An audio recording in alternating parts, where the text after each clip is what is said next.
100% de stable de ce qui fonctionne. Ouais. On reste sur des trucs dont on est certain. 10% de tests. Pour pas te le cacher, la vidéo un peu ugly, vin Ouais. rare, je passe devant, je me dis mince, j'ai pas l'impression que ça a bien fonctionné. Ouais. On la publie et on a des réactions incroyables.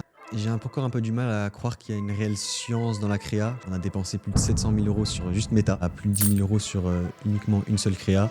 Bonjour à tous, je suis Damien, le cofondateur de l'agence Scopum. Scopum, c'est une agence qui accompagne ses clients sur la partie stratégie créative et production de ses créatives, que ce soit des vidéos type UGC, de la statique ou du motion design. Notre approche, elle est vraiment tournée sur la performance. On a une expertise vraiment sur la partie media buying et donc on va viser et noter notre travail sur la performance de nos créas. On vous accompagne au quotidien avec l'optimisation de ces créas et donc notre but, c'est soit d'augmenter vos ventes si vous êtes un e-commerce, soit d'augmenter votre génération de leads. Et justement, cette partie performance, c'est exactement ce qu'on va voir aujourd'hui. Aujourd'hui, je vais être avec Samy, qui est le Head of Growth chez Flacon. Et donc, on va parler de toute cette partie performance chez les e-commerçants.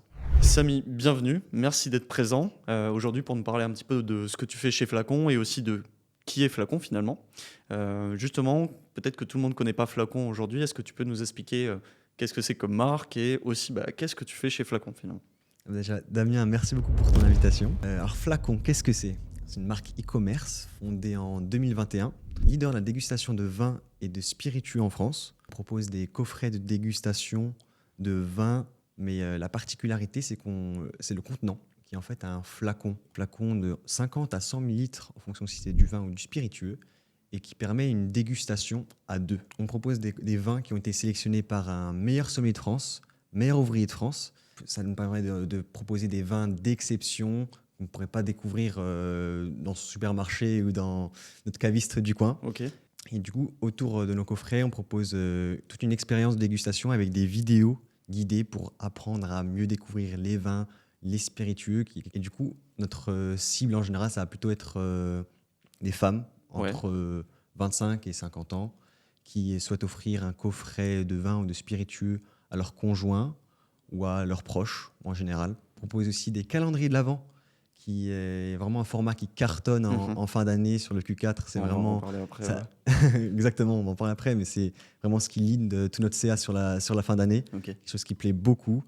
Et on a lancé aussi en fin d'année un coffret de sans alcool en partenariat avec la marque Juniper, qui permet de découvrir des petits ateliers de cocktails sans alcool qui sont plutôt sympas. Et aussi, on propose des abonnements qui permettent de découvrir un flacon chaque semaine. En gros, on reçoit un coffret de 12 flacons chaque trimestre avec des vins de tous les 4 coins de la France et avec toute une expérience de dégustation à côté. Ça permet aussi d'accéder à une formation que l'on offre avec et on a plutôt de bons retours là-dessus. Du coup, on est très content d'avoir lancé ça. Ok, trop cool. Donc c'est une offre qui aujourd'hui est très complète. Tu le disais, il y a des coffrets par thématique. Donc on en a parlé, tu en as parlé, les vins rares, des vins de France. Ouais, finalement, il y en a pour tous les goûts. Ouais. Et moi, ce que j'aimais trop, du coup, comme on a travaillé ensemble, on expliquera un petit peu plus notre collaboration tout à l'heure. Mais quand on a découvert Flacon avec Scopum, ce que j'ai apprécié, c'est vraiment le fait qu'il y ait beaucoup d'univers et que même en tant que amateurs, on est tous un peu, je pense, amateurs de vin en France, pour ceux qui consomment de l'alcool bien sûr, mais on ne sait jamais trop comment déguster le vin. On a toujours l'impression qu'il te faut une formation pour bien sentir le vin, bien déguster le vin. Et ce que j'ai apprécié, c'est vraiment tout le côté un peu didactique, tutoriel qu'il y a à l'intérieur, où finalement, en fait, vous vendez pas que du vin, vous vendez pas que des... C'est pas boire, c'est plus déguster, apprendre à déguster. Exactement. Et d'ailleurs, dans vos scripts, c'est toujours ça, dans les éléments de langage que vous avez, c'est déguster, comme tu dis. Et c'est un produit aussi, je trouve, qui est parfait pour du cadeau. On en parlait pour les fêtes de fin d'année, qui a un gros challenge pour vous. On y reviendra aussi un poil plus tard. Mais ouais, moi j'ai trouvé que c'était, quand on a découvert le produit, je me suis dit c'est vraiment le coffret, le cadeau idéal en vrai pour offrir ça à un proche, comme tu le disais. Est-ce que tu peux nous dire peut-être un peu plus comment... Alors peut-être on parlera de ton parcours juste après, mais peut-être expliquer un petit peu comment vous avez développé chez Flacon justement toute cette gamme. Est-ce que de base il y avait juste un coffret et après en fonction de quoi vous avez itéré sur différentes choses? Pourquoi aussi lancer les calendriers? Est-ce que tu peux nous en dire un peu plus là-dessus? Du coup, c'était un format qui fonctionnait déjà assez bien aux États-Unis. Une marque qui a lancé ça autour du Covid en 2020 quoi. Et du coup c'était déjà un format qui, on s'est dit, pourrait assez bien fonctionner en France. Ok, Du coup, on lance d'abord des premiers coffrets 4-20, voire même 3-20. d'accord. D'ailleurs, au début, c'était plutôt des boîtes plutôt au format plat, pizza, en fait. Ok, Et on a eu pas mal de retours, des gens qui souhaitaient plutôt un coffret un peu plus premium. ok. Du coup, on a un peu bien retravaillé ça avec Ouais, une belle aujourd'hui, le mousse. coffret est super beau, bien Ouais, rond et ouais, tout. ouais. Donc, ouais, ça fait... Et après, la démarche a toujours été d'essayer d'élargir. On D'accord. n'avait pas envie de lancer des coffrets trop précis sur une certaine région, Ok, de peur que ça ne Ouais. plaise pas à l'ensemble de la France, ouais. ou même des coffrets très typés, par exemple été avec des rosés, des choses comme ça. Les premières ventes ont été réalisées fin 2022, Ok. à l'occasion du Q4, fête de fin d'année, Noël, des choses comme ça. D'accord. Et le format coffret a super bien fonctionné. Et il y avait aussi un calendrier 12-20. Et c'est quelque chose qui avait beaucoup plu à notre communauté. Ils voulaient le format 24, tester vraiment un 20 tous les jours, Ok. et qui a été un grand, grand carton. Et c'était toujours à la demande de nos clients. Après, on se demande pourquoi pas peut-être s'élargir, Ouais. s'éloigner peut-être du vin et peut-être passer à du spiritueux. Ok. On a lancé des questionnaires en début d'année Parce que j'allais te demander 2024. comment vous développiez Ouais, ça. ouais. C'est des questionnaires Ouais, carrément. souvent c'est des questionnaires Trop pour en apprendre plus un peu sur notre communauté. On est très à l'écoute, c'est le plus important pour nous. Ouais. C'est vraiment satisfaire nos clients et découvrir tout ce que souhaiterait. Donc on met régulièrement, surtout en début d'année, plein de questionnaires pour tout savoir. Et du coup, on lance nos spiritueux pour la fête des pères. C'est plus que on n'aurait jamais espéré un si bon lancement. Ok. La partie SPI prend presque la moitié de nos ventes sur la fête des pères, Ok. alors que historiquement on était une marque de coffret de vin, quoi. Ouais. Et du coup, on s'est dit, on va y aller sur cette fin d'année, on lance nos calendriers spiritueux aussi. Et ça a plutôt bien réagi aussi. Ouais. On est très content là-dessus. Et du coup, ouais, c'est souvent, on essaie d'écouter notre communauté, leurs désirs, et on essaie un peu de ne pas trop se risquer sur des thématiques un peu trop éphémères. Ouais. Cette sorte de sondage. Mm. Je sais qu'il y a d'autres marques, notamment, encore une fois, j'ai l'impression que je fais la promotion de Bordeaux, mais à Bordeaux, on a aussi une marque qui s'appelle Asphalt, mais qui fait des vêtements, du textile, et eux aussi ont un modèle de fonctionnement, du coup, qui est un peu différent parce qu'ils font de la précommande essentiellement, mais en tout cas, ils font beaucoup de questionnaires en amont, justement pour concevoir les pièces. Et ça me fait penser aussi un petit peu à la démarche que nous, on a en publicité, où justement, alors, on va pas jusqu'à faire des questionnaires, mais en vrai, ça pourrait être un axe demain à développer, peut-être via de l'envoi de questionnaires rapides sur des publicités pour justement nos clients, pour comprendre un petit peu plus leurs besoins. Mais typiquement, on va aller analyser tout ce qui est les commentaires que vous avez sur du Trustpilot, sur du Google, sur des commentaires Facebook, parce que finalement, c'est là où se trouvent un petit peu les envies, les problèmes des consommateurs, des clients. Et c'est comme ça qu'on arrive aussi à répondre à leurs problèmes, soit en proposant des produits comme vous l'avez fait avec chez Flacon, soit en proposant des publicités qui répondent à ces produits, qui répondent par le produit. Quoi. Donc en vrai, je crois qu'aujourd'hui, ça m'a vraiment fait penser à ce parallèle-là, hyper intéressant sur ce côté-là. Je sais que nous, on a produit quelques créas, notamment en anglais, une adaptation en anglais. Est-ce que de votre côté, voilà, c'est quoi vos ambitions à court, moyen terme là-dessus Actuellement, quand on fait le bilan, on est à 85% de ventes en France et 15% en Europe et un peu à l'étranger, à l'international. Et c'est quelque chose qu'on a voulu lancer. On a voulu essayer de tester un peu de nouveaux marchés. On a essayé les UK, plutôt l'Allemagne, l'Espagne, ce qui va être aussi et d'Autriche, Pays-Bas, un peu des pays assez proches, Italie. Et on a eu d'assez bons résultats. On était assez surpris, surtout au UK. Avec le format en anglais, du coup on avait lancé une vidéo ensemble, je crois qu'on avait traduit un peu en format IA. C'est ça exactement. On a pris pour contextualiser, on a pris une vidéo qu'on avait faite totalement en anglais. Il y avait de l'acting quand même dedans. Donc pour éviter qu'il y ait une dissonance avec les lèvres de temps en temps, on a maximisé le nombre de plans de coupe et on a rajouté une voix off qui était la voix off IA de la personne qui avait parlé. Et vraiment, nous, c'était les débuts de notre travail avec l'IA sur la voix off. Et on était vraiment surpris du résultat, entre guillemets, du moins de la qualité de la voix. Après, ça a donné les performances de ton côté, tant mieux. Mais ouais, c'est un truc assez bluffant aujourd'hui. Et ça nous permet aussi de proposer ça à nos clients et surtout aux marques de pouvoir s'internationaliser, mais en 30 secondes. Quoi, en vrai. Au lieu d'ouvrir un pays, c'est tellement compliqué, alors que là, Tu lances une campagne dans un pays spécifique et, avec de la tu testes. Exactement. Non, des plans de coupe que tu peux tourner chez toi directement en interne, rapidement. Un script que tu balances sur une IA. Nous, on utilise Eleven Labs en l'occurrence. Enfin, tu balances un script, tu choisis ta voix off, tu mets ça sur ta vidéo. Terminé, tu peux t'internationaliser. T'as un test parfait, quoi. Sans souci. Ouais. Et exactement, ça te coûte pas cher, maximum 150 €, je pense, avec le temps que tu prends de ton côté. Vraiment, la rentabilité, elle est incroyable.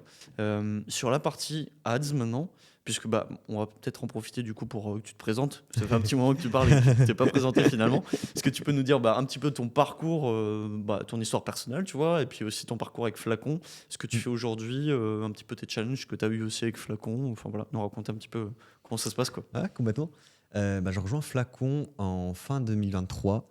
C'était un peu la période gros rush, énormément de tickets, parce qu'en gros, c'était une période où le scale n'était pas du tout...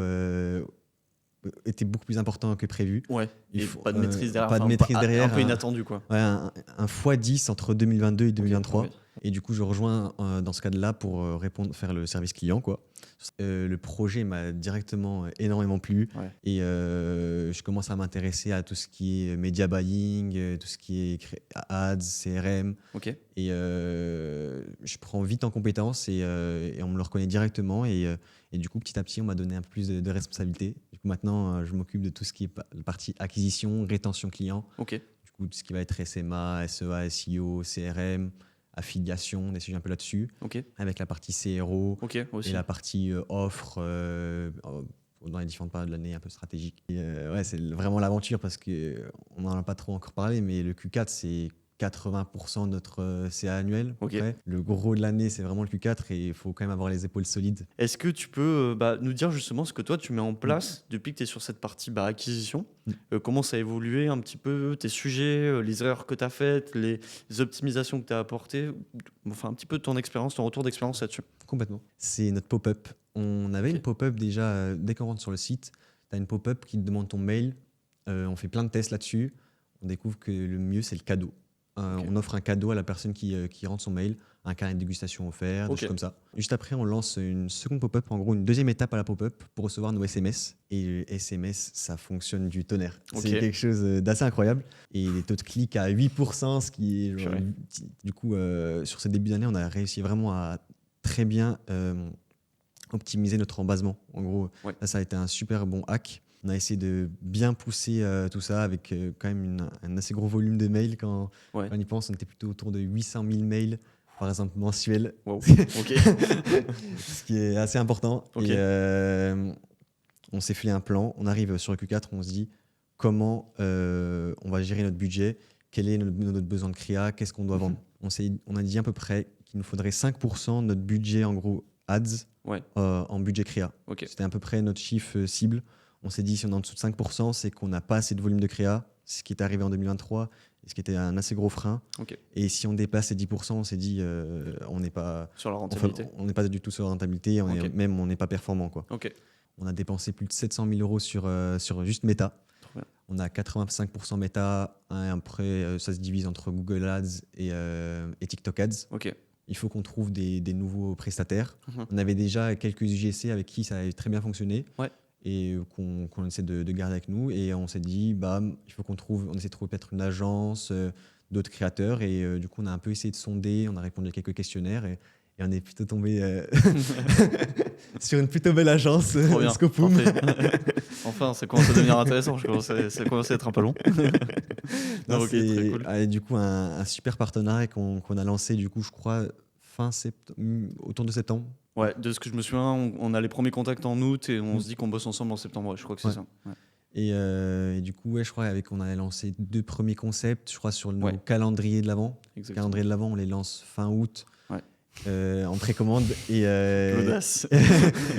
Un peu d'audace, un peu tôt, mais en même temps il faut pouvoir financer notre spend sur Meta. Et du coup on lance ça prend pas trop parce qu'on n'a pas trop de contenu encore, même au niveau du délai de la production on n'avait même pas encore de prototype. Du coup c'était un peu compliqué là-dessus. On prend en contact avec vous, on lance une première vidéo sur les calendriers de l'Avent 24-20 je crois.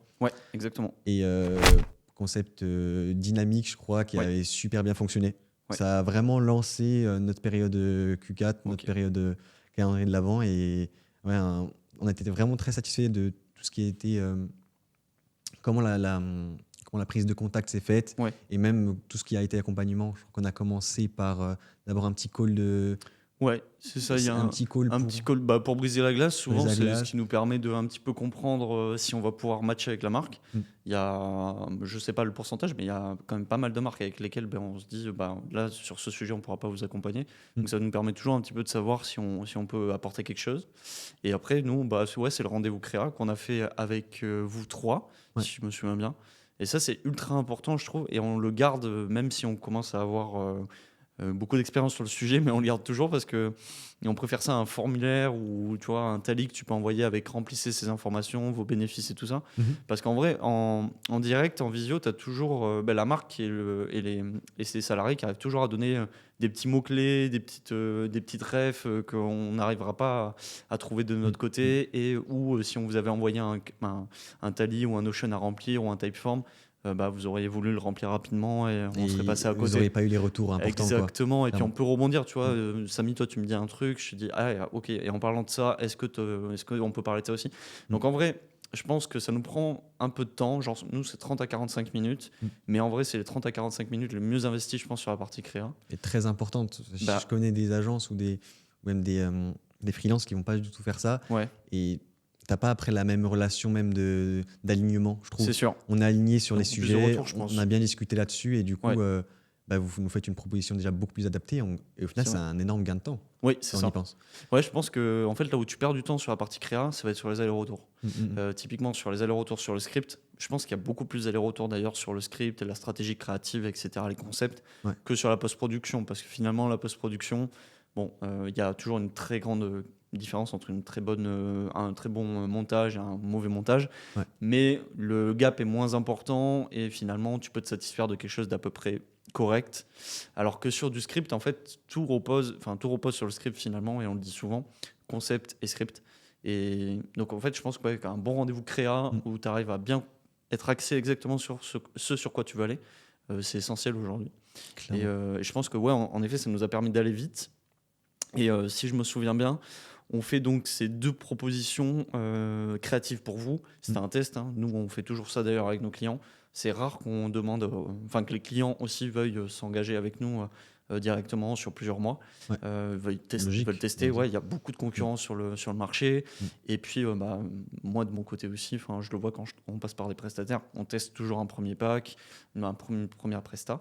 Ça nous Même pour permis- voir le contenu final, mais aussi comment le fit humain, je trouve, qui est assez important. Ah, complètement. Et, Je pense que- le fait que c'est super réactif et à l'écoute de nos besoins et nos envies, c'était vraiment très important pour nous. Et Cool. En tout cas, pour rien cacher, on a déjà fait un rendez-vous ensemble pour expliquer un petit peu ce que vous avez apprécié, ce que vous n'aviez pas apprécié, ce qu'on aurait pu optimiser ou quoi.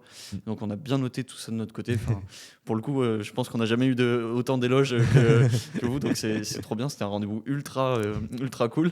Mais du coup, on a bien noté tous les axes que vous avez aimés, parce que finalement, le positif aussi, c'est à tirer des enseignements. Ok, on est très bon là-dessus, l'itération. mais on va aller encore plus là-dessus, et c'est ce qui plaît à nos clients, c'est ce qui a permis d'apporter des résultats. Donc on fera ça en 2025 sans souci. Moi, je voudrais rebondir aussi sur le fait que vous étiez passé sur le BM. Ouais. Pour l'instant, nos prestataires, c'est quelque chose qui est assez compliqué pour eux. Soit ils n'ont pas votre historique, je crois, de média buyer. Exactement. Du coup, cette connaissance, et aussi, ou même pas. J'ai l'impression que du coup, les prestataires n'ont pas aussi l'envie de faire ça. Ils diraient que c'est limite une offre supplémentaire qu'il faudrait. Alors qu'en fait, au final, le fait que vous soyez passé après sur notre BM, ça nous permet aussi de voir un peu qu'est-ce qui a déjà bien fonctionné l'an passé, et même voir l'évolution, quels sont nos besoins. Et du coup, vous avez aussi vraiment force de proposition, je trouve. Ouais. Et le passage sur BM, la petite audit, là, nous a permis vraiment aussi à faire un point et avoir un regard extérieur. Bien sûr. Qu'on n'a pas toujours. Et du coup, ça, c'était vraiment un très bon point positif, je trouve. Ça, c'était quelque chose qu'on ne demandait pas de façon obligatoire au début du lancement de l'agence.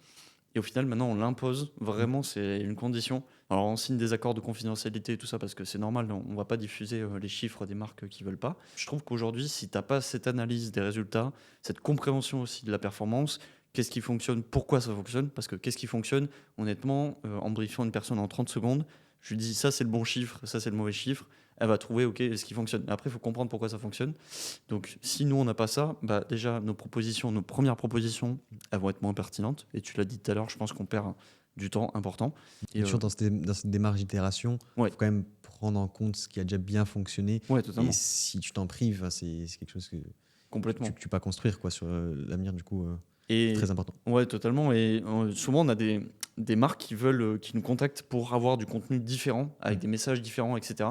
Et c'est un truc ultra pertinent, mais je pense à un certain niveau de maturité de la marque. Mais en gros, je trouve que quand tu n'as pas assez poussé ta marque sur tous les axes, que tu n'as pas eu beaucoup d'enseignements là-dessus, varier ton contenu pour varier ton contenu, avoir des créas cool, sympas, qui sont dynamiques et tout.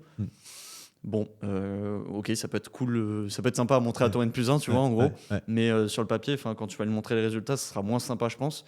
Donc, c'est pour ça que nous, on a toujours tendance à un petit peu brider, finalement, des fois, nos idées créatives et garder ce truc de « Ok, là, on a vu que ça marchait, attention. » Donc ça pourrait être trop cool si on le duplique. Ok, ça va peut-être être un peu ressemblant par rapport à ce qu'on a déjà fait le mois précédent, mais je vous assure que c'est hyper pertinent. Et donc, on essaye, pour maximiser tout ça, en effet, d'apporter de la créativité sur les messages, en reprenant ce qui fonctionne en termes de messages, d'axes, de longueur de script, de cible aussi qui est mise en avant, donc d'intervenants. Nous, on appelle ça des figurants, acteurs, ça peut être des créateurs aussi. Mais on met une surcouche de créativité par-dessus pour sortir du lot un petit peu des ads, être regardé par la cible, etc. Mais il faut vraiment avoir cette logique de ça fonctionne, ça je réplique. Et avoir un peu ce truc bête et méchant, quoi, au final. Complètement aligné là-dessus. Même moi, je me suis toujours dit 90% de stable de ce qui fonctionne. On reste sur des trucs dont on est certain qui a déjà bien fonctionné historiquement ou même avec d'autres marques. Et après, souvent, on aime bien se dire 10% de tests où là, on se laisse un peu la chance de tester un concept qu'on n'aurait jamais pensé faire. On a fait un petit test sur le Q4 et qui a finalement plutôt bien fonctionné. C'est un pari. Mais de base, c'est pas réellement le genre de vidéo qu'on aurait lancé.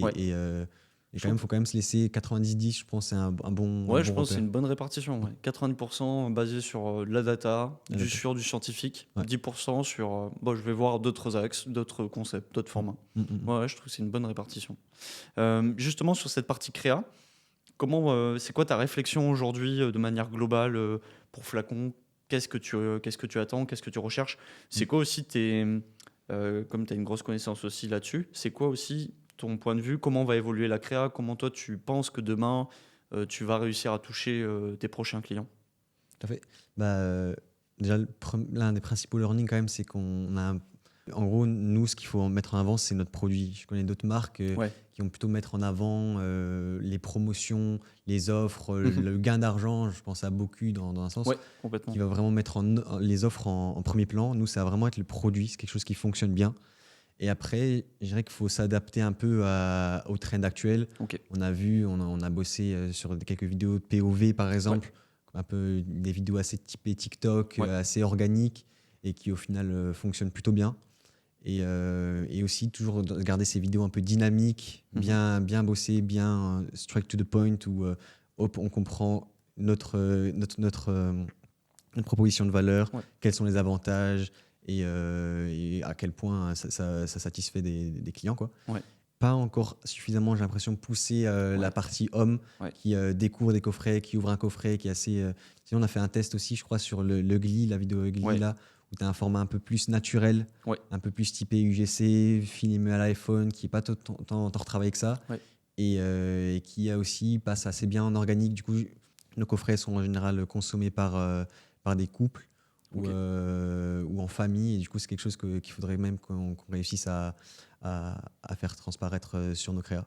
Vraiment adapter aussi un peu la créa à la période, et sachant que nous c'est que du Q4 principalement, on peut... Vous avez qu'une grosse période, c'est du sapin, des éclairages, du mood un peu. Plus pousser encore dans le thème vraiment de la période, et pour que les gens qui voient la vidéo puissent vraiment bien se projeter et soient bien inspirés par la vidéo. Ok, trop cool.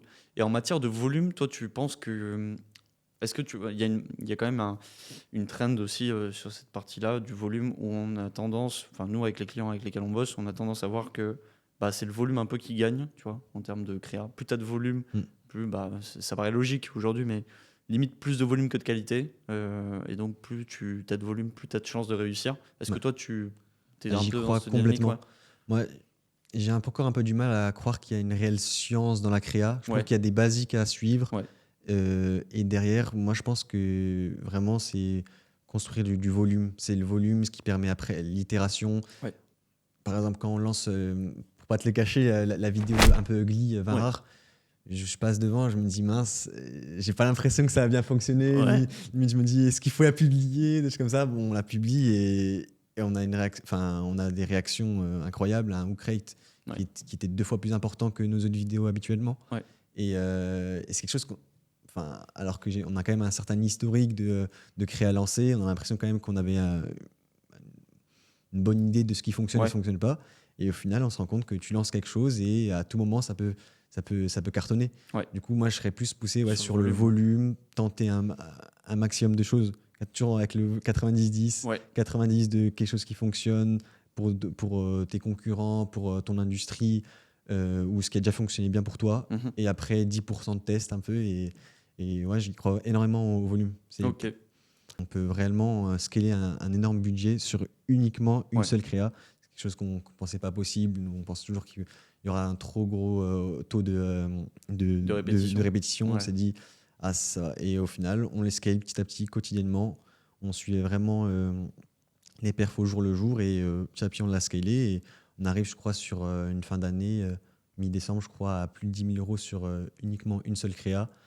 Et les performances suivaient toujours. Du Ouais. coup, énorme learning là-dessus. Potentiellement, on peut scaler une créa, c'est assez stylé. Ok, très cool. Bon, aligné sur le volume du coup. Et juste pour une précision, nous souvent on a des retours des clients qui nous disent ok, on refait 90% par rapport à la data, enfin on s'appuie là-dessus et du coup on reproduit déjà ce qui a fonctionné. En fait, on reproduit pas à l'identique. Le but c'est d'apporter des micro-variations à chaque fois. Il n'y a pas de science, je pense, absolue comme tu le dis dans la créa, mais il y a des bases. Et en fait, on part de cette base-là, comme tu l'as très bien dit. Et après, on apporte des micro-variations sur potentiellement un nouvel angle de phrase, mais qui parle exactement du même pain point, une cible un poil différente, mais sur le même pain point, ou une cible, la même cible, mais avec un pain point différent. En fait, voilà, c'est plus ça, les variations qu'on va apporter. Par rapport. C'est pas le but de répliquer, de faire un copier-coller, loin de là. Clairement. Après, et de multiplier un peu les hooks aussi. Ouais, exactement. Quelque chose qui fonctionne super bien. Et si pour une seule vidéo, tu fais 5-10 tests de hooks, c'est un énorme test et tu peux tellement tirer des apprentissages là-dessus. L'enjeu de ta vidéo, limite. Ouais, c'est ça. Et limite, on se demandait, là on a vu l'ugly qui a super bien fonctionné. Ouais. Je crois qu'on a un hook rate qui tourne facilement autour de 40%. Ouais, je crois qu'on était à 47 là, j'ai regardé les chiffres juste avant de rentrer. assez incroyable. Avec un gros spend, donc tu disais c'était 10K par jour à un moment, ouais, c'est ça? Sur une petite semaine. Ouais, ok. On a scalé jusqu'à 10K. Donc en gros, juste pour reparler un petit peu de comment nous on vous a accompagné depuis septembre finalement. Donc comme tu le disais, on a commencé par un pack de tests. Donc c'était 6 vidéos. Nous on propose 2 concepts, des déclinaisons, enfin un truc classique quoi. Ouais. Et ce qu'on avait voulu aborder, je me souviens, c'était, on avait déjà un format. Nous on a un concept qui fonctionne super bien, peu importe la marque. Donc on n'est pas en train de le répliquer sur toutes les marques, mais on propose d'autres concepts que ça forcément. Mais comme tu le disais tout à l'heure, 90% d'itération, 10% de nouveautés. Donc nous, on a plus de nouveautés, on va dire. Je pense qu'on est plutôt aux alentours de 60-40% dans ce qu'on propose. Mais en tout cas, on aime bien s'appuyer sur des concepts qui fonctionnent et le répliquer sur d'autres marques. Et force est de constater que ce concept avec une accroche en POV, donc comme tu le disais en organique, avec un texte qui est dit souvent de façon synthétique, avec la voix de TikTok, même sur un Insta, sur un Facebook, ça fonctionne. Donc ça, en termes d'accroche, je pense aussi, si je me souviens bien, c'est ma mémoire est bonne, on était au-dessus des 40% au lancement de la vidéo. Et ensuite, on est descendu parce qu'il y a eu beaucoup de spend et parce que forcément le concept a une fatigue publicitaire.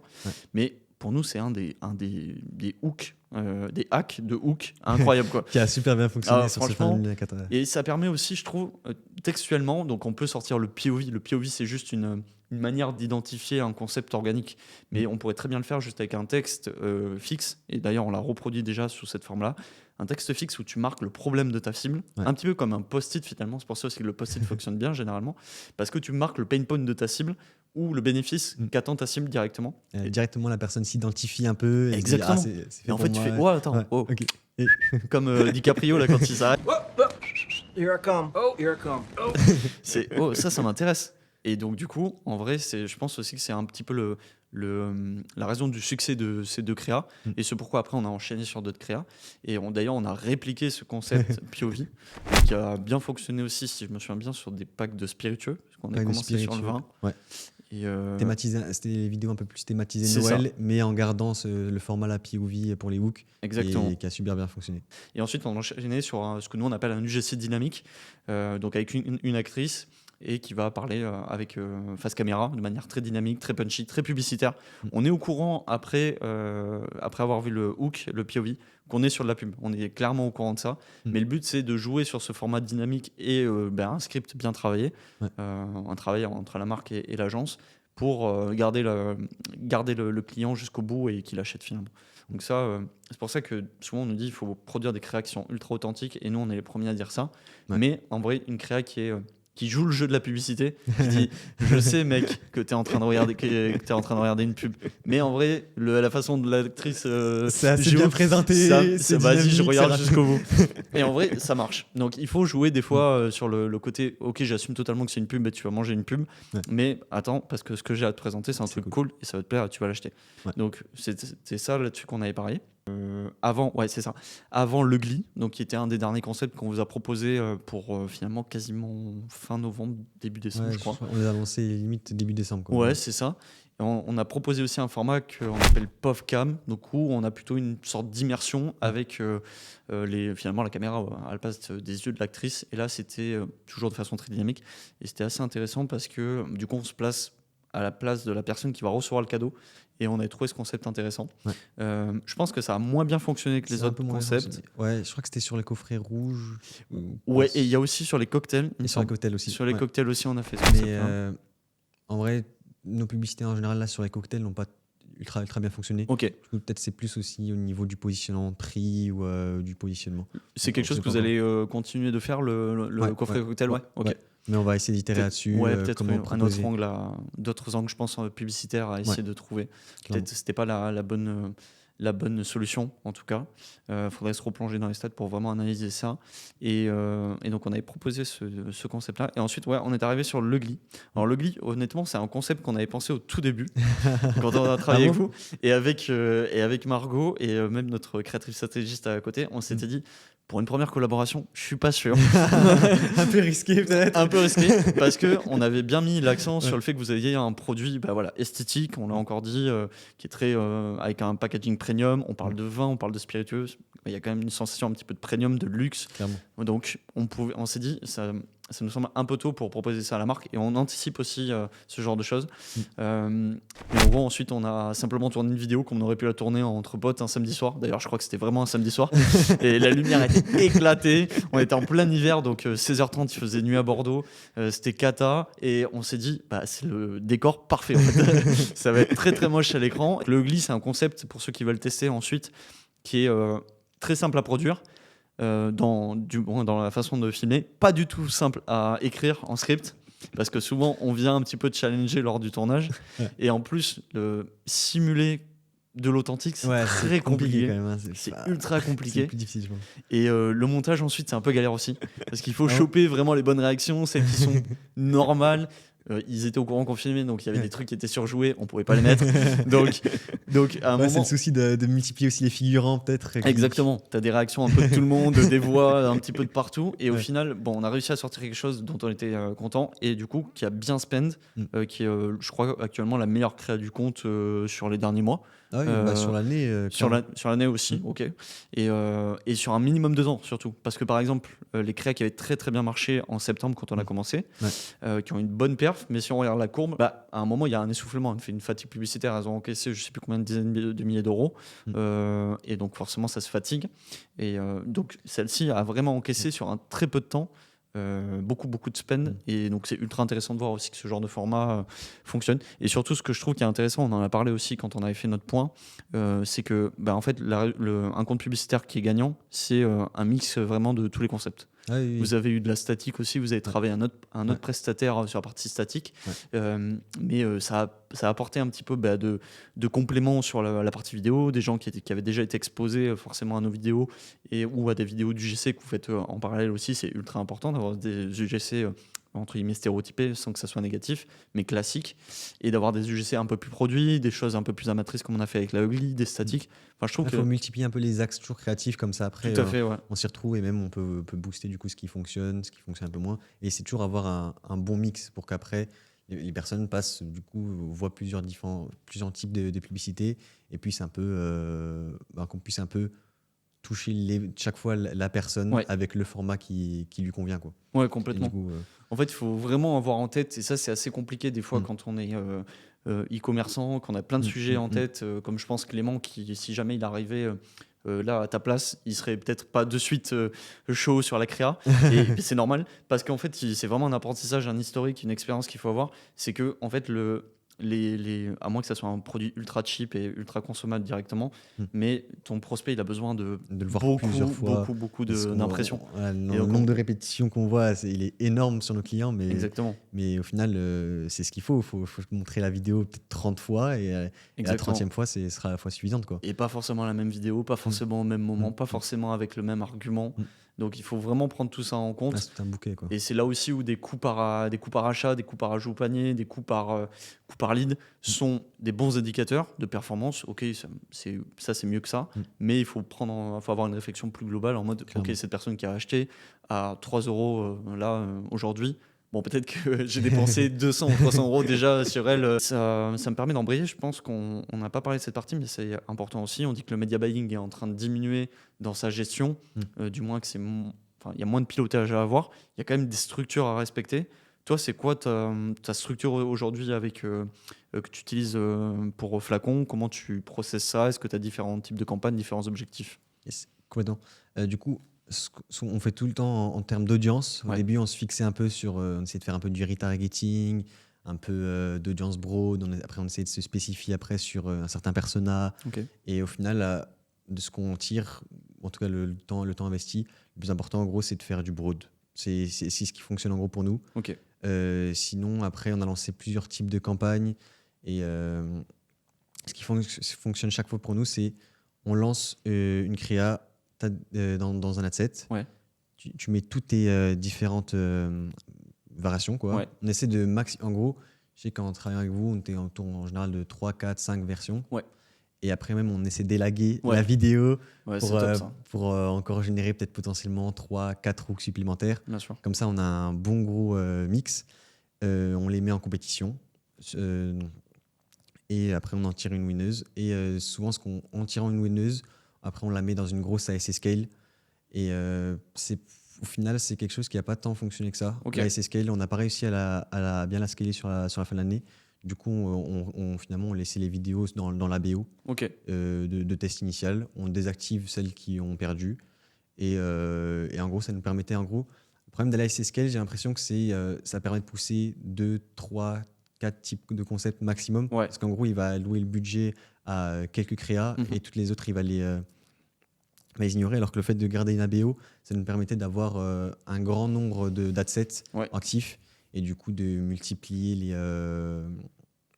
de pouvoir déjà bien gérer le budget entre chaque créa et aussi du coup toujours pour avoir un petit peu une vue d'ensemble de qu'est-ce qui se passe en ce moment et comment et pouvoir adapter le budget en fonction quotidiennement. Ouais, et donner sa chance peut-être aussi à toutes les variations. Mmh. Souvent, Meta fait une variation, donne du budget directement à une créa ou à 2 créas. Et ce qu'on a tendance à voir aussi, c'est le fait de désactiver des créas trop tôt. Ouais. Alors qu'en final, peut-être qu'il va lui redonner sa chance plus tard. Exactement. Du coup, c'est assez compliqué parce que des fois, dur à gérer, parce qu'il continue quand même à spend quelques euros et on se dit peut-être vaudrait mieux la désactiver pour laisser le plein potentiel du coup à la première. Ouais. Du coup, c'est assez compliqué. Des fois, on désactive quand les performances sont vraiment pas bonnes. Ouais. Mais quand on voit qu'il y a quand même quelques autres hooks qui fonctionnent assez bien, on en laisse quand même 2, 3, 4 et on essaie de se laisser tourner et on se rend compte. Et toi, c'est quoi ta recommandation là-dessus en termes de dépenses? T'attends un minimum de dépenses sur ta créa avant de la désactiver ou c'est quoi tes recours là-dessus? Là, on était plutôt autour de 1,5 fois le CPA cible. Ok. Et on essaie aussi de multiplier le nombre de tests. Là, on faisait pas mal de vidéos avec vous. On a fait aussi avec d'autres UGC. Et sinon, au niveau de nos statiques, on a travaillé avec une agence aussi, mais on faisait principalement aussi ça en interne. Ok. On a lancé énormément de statique en interne pour essayer toujours. Je trouve quand même qu'il faut avoir la main, faut laisser la main à la pâte. Je Ouais, trouve ouais. que quand tu es dedans, après même, le problème c'est que si tu fais que monitorer, je trouve tu t'investis pas assez là-dedans et du coup tu te rends pas compte de ce qui fonctionne réellement bien ou ce qui fonctionne pas vraiment bien. Ouais, tu passes Et, à côté de choses. Je passe à côté de choses et même un freelance extérieur ou une agence extérieure des fois n'aura pas les mêmes enjeux en tête et le même investissement qu'une personne qui est réellement qui bosse réellement pour la marque. C'est sûr. Et du coup, quand même garder ces statiques en interne et quelques vidéos aussi qu'on a lancées, c'est assez important. C'était vraiment nos calendriers qui ont tout drivé sur la fin de l'année jusque fin novembre. Et après, les coffrets qui ont pris le dessus. C'est un bon mix à avoir et en tête, et on s'en était pas rendu compte tant que ça l'année d'avant. Fin novembre, du coup, plus de stock à vendre. Et du coup, comment activer ce mois-ci? Tu lances le calendrier de l'après en précommande ou quelque chose comme ça. Mais ça fonctionne coup-ci, coup-ça. Ouais. Et du coup, c'était un mois qu'on n'avait pas réussi à activer. Et cette année, on avait la production suffisante. Et du coup, on l'a réellement bien réussi à faire scale ce mois-ci jusqu'au vers le 20 décembre à peu près. Tard quand même. Ouais. En gros, c'était jusqu'au moment où le dernier délai où tu puisses être livré en express. Ouais, c'est ça, c'était 4 jours de livraison. Ouais, parce qu'on a essayé d'offrir quand même la livraison en express pour encore gagner quelques petits jours. Ouais. Et après le 20, on voit une nette baisse. On a essayé de vendre quand même quelques abonnements et des cartes cadeaux, juste comme ça, qui permet aussi quand même de faire tourner la boutique sur fin décembre. Mais le gros était fait, quoi. Ok, très cool. Du coup, j'en profite pour rebondir sur le côté abonnement. Ça, c'est un sujet que vous voulez développer peut-être plus en 2025 ou... Clairement. Comment ça se passe pour assurer notre modèle, le problème, on en est beaucoup en cadeau. Et pour assurer notre modèle et pouvoir toujours... on est très saisonnier et pour limiter cette situation, on aimerait quand même essayer de garder un CA suffisant sur quelques mois creux qui sont assez compliqués, type le mois d'août, qui est un énorme creux pour nous, par exemple. Et du coup, lancer un abonnement, ça nous permettrait quand même de lisser un peu le CA sur l'année, ce serait très chouette. Du coup, là, on lance un abonnement cadeau et perso de coffret 12, vins et spiritueux. Ça nous permettrait en gros de découvrir un flacon toutes les semaines. Avec du coup un coffret 12 où en gros tu as 4 flacons par mois et un flacon toutes les semaines. Et toute une expérience dégustation à côté avec un meilleur sommelier de France qui vous fait des vidéos explicatives pour savoir comment déguster ce vin spécifiquement, avoir un peu toutes les petits fun facts, les petites notions à savoir là-dessus. Donc, ça permet de partager à vos amis. Et même réellement une formation de plus d'1 heure sur comment on réalise une dégustation de vin, comment ça se passe et quels sont les faits aboutissants. C'est quelque chose qui plaît beaucoup aussi. On est en train de créer une communauté flacon pour essayer un peu de...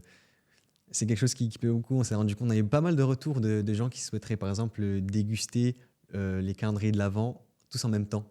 Ils voulaient avoir leur numéro 1 pour qu'après ils puissent partager un peu leurs impressions entre chaque client du calendrier sur le vin et qu'ils puissent un peu partager leur expérience et leur découverte.